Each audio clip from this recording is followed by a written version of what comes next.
இது என்ன நீ எங்க வீட்டில் இருந்தால் மட்டும் சுடிதார் போடுற, இங்கே வந்தால் புடவை கட்டுற, என்ன விஷயம்? அது ஒன்றும் இல்லை, அப்பா தான் கட்ட சொன்னார்.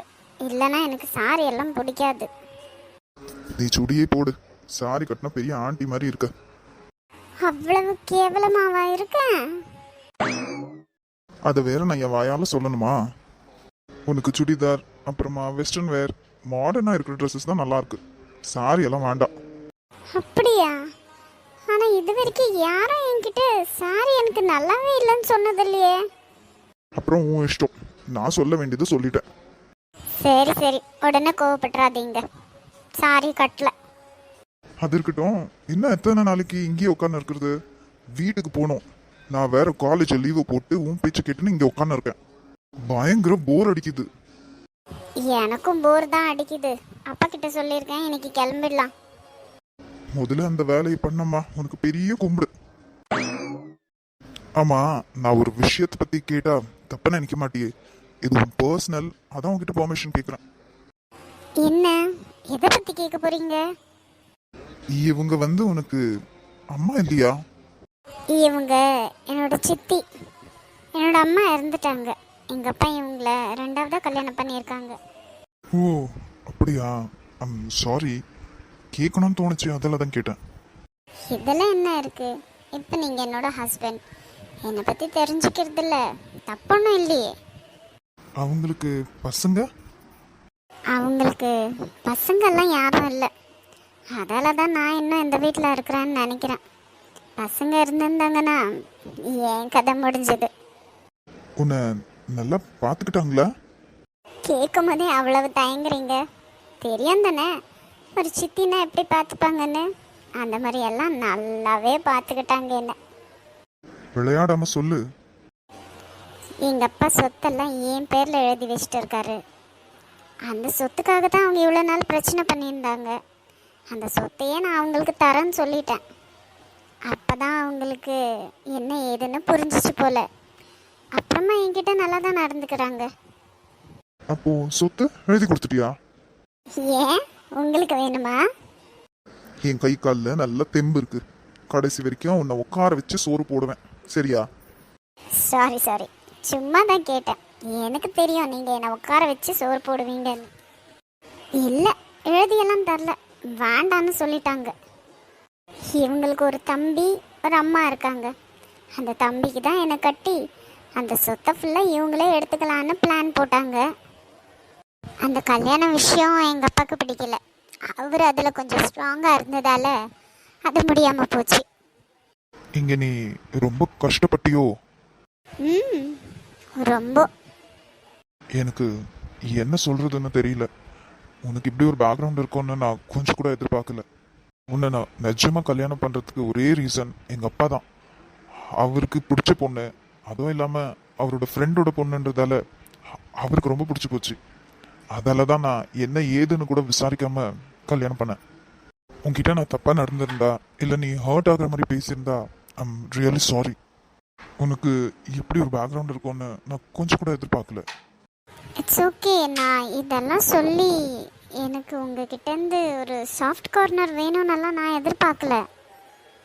எனக்கு தெரியும் நீ அந்த மாதிரி பொண்ணு இல்லைன்னு. எப்படி தெரியும்? எனக்கு தெரியும், அவ்வளோதான். சரி, அப்போ இன்னைக்கே நம்ம வீட்டுக்கு போயிடலாம். ம், சரி போகலாம். இப்போதைக்கு எனக்கு உன்கிட்ட ஒன்று தான் சொல்லணும்னு தோணுது. என்ன? உன்னை நான் நல்லா பார்த்துப்பேன், நீ கஷ்டப்படாத மாதிரி பார்த்துப்பேன். ஏன் சிரிக்கிற? என் மேலே நம்பிக்கை இல்லையா? இல்லை, நான் கஷ்டப்படுற மாதிரி நீங்கள் என்ன செஞ்சிட்டீங்க? எதுவுமே இல்லையே. என்னை நல்லா தான் பார்த்துக்கிறீங்க. என்ன லெக்சரர்ன்றதால அப்போ அப்போ அந்த வாத்தியார் வெளியே வந்து கோவப்படுறாரு. மற்றபடி நீங்கள் ஒன்றும் மோசம் இல்லை.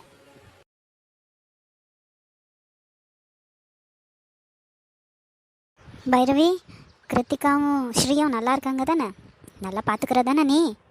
அந்த புதுசாக சமையலுக்கு வந்த பொண்ணு செட் ஆச்சா? நல்லா சமைக்கிறாளா? அவளை பார்த்து சமைச்சு கொடுக்க சொல்லு. ம், அவங்க ரெண்டு பேரும் நல்லா தான் இருக்காங்க அத்தை. அந்த பொண்ணு கூட நல்லா தான் சமைக்கிறா.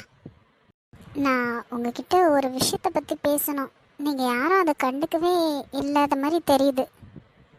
என்னம்மா? அது ஒன்றும் இல்லைங்க.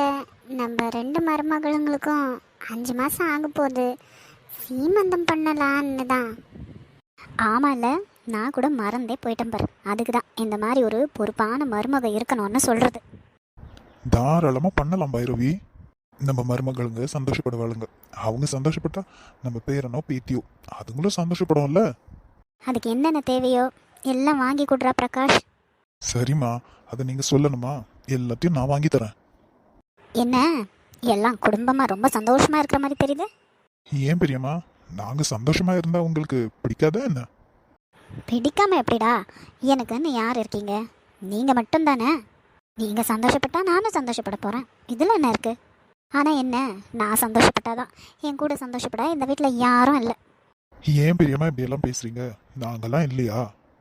எதை பற்றி பேசின்னு இருக்கீங்க? என் மருமகளுங்களுக்கு சீமந்தம் பண்ணணும்னு பேசினா இருக்கோம் பெரியம்மா. ஓ அப்படியா? என்ன முடிவு பண்ணீங்க? என்ன, 2 பேருக்கும் ஒரே முறை பண்ணலான்னு தான். என் அறிவு கெட்டவனே, உனக்கு மண்டையில் மூளைன்னு ஏதாச்சும் இருக்கா இல்லையா?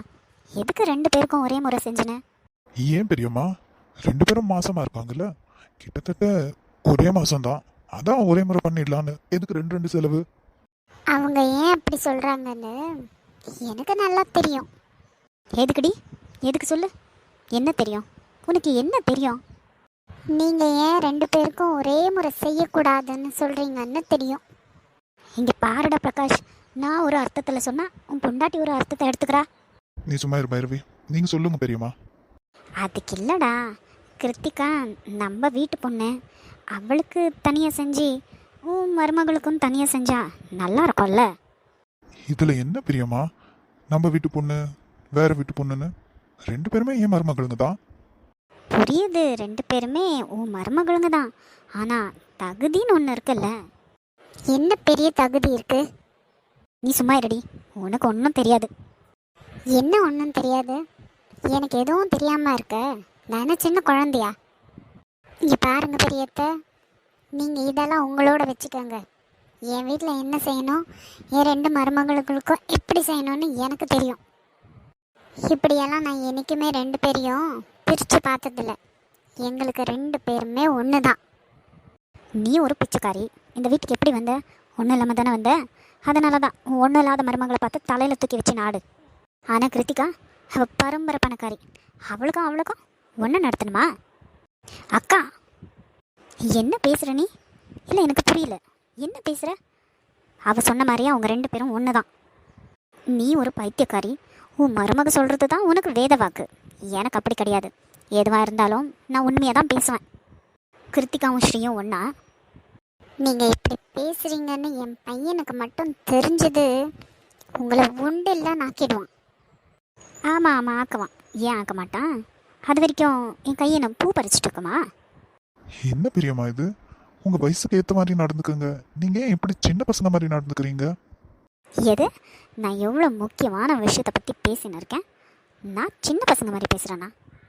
இங்கே பாருங்க, நான் என்னோட பேத்திக்கு இப்படியெல்லாம் சீமந்தம் பண்ணணும்னு கனவு கண்டு வச்சுருக்கேன். நீங்கள் என்னடான்னா இப்படி எல்லாருக்கும் ஒன்றா செய்யணும்னு சொல்கிறீங்க? இங்க பாருங்க பெரியம்மா, எனக்கு 2 பேரும் ஒண்ணுதான். 2 பேருக்கும் ஒரே மாதிரி தான் நாங்கள் சீமந்தம் பண்ணுவோம். நீங்க பேசுறது கொஞ்சம் கூட சரியில்லை. இதெல்லாம் கிருஷிக்கு தெரிஞ்சிச்சு, அவன் என்ன பண்ணுவான்னு எனக்கே தெரியாது. இப்படி கண்டதும் பேசுறதை விட்டுட்டு வேலையை பாருங்க. பைரவி, சீமந்தத்துக்கு என்னென்ன தேவை எல்லாம் லிஸ்ட் போட்டு வை. ஏன்க்கா, உனக்கு இவ்வளோ வயசாச்சே, கொஞ்சம் கூடவா அறிவில்லை? இப்படி தான் பேசி அவனை இப்படி நோகடிக்குவியா? உனக்கு உன் பேத்தி ரொம்ப வசதின்னா உன் வீட்டுக்கு கூப்பிட்டு போய் சீமந்தம் பண்ணிக்கோ. இங்கே நாங்கள் 2 பேருக்கும் ஒரே மாதிரி தான் பண்ணுவோம். என்ன இப்படியெல்லாம் பண்ணணும்னு அந்த அருண் அவன்கிட்ட சொன்னாளா? அவள் எதுக்கு சொல்ல போகிறா? என்னோட ஆசை, என் பேத்திக்கு நான் தனியாக பண்ணுவேன். நீங்கள் பண்ணுறதா இருந்தால் பண்ணிக்கங்க. ஆனால் நாங்கள் 2 பேருக்கும் ஒரே மாதிரி தான் பண்ணுவோம். நீ நாளுக்கு நாள் குடும்பத்தில் பிரச்சனையை அதிகப்படுத்திட்டே இருக்க. இது உன் நல்லதுக்கு இல்லை, சொல்லிட்டேன்.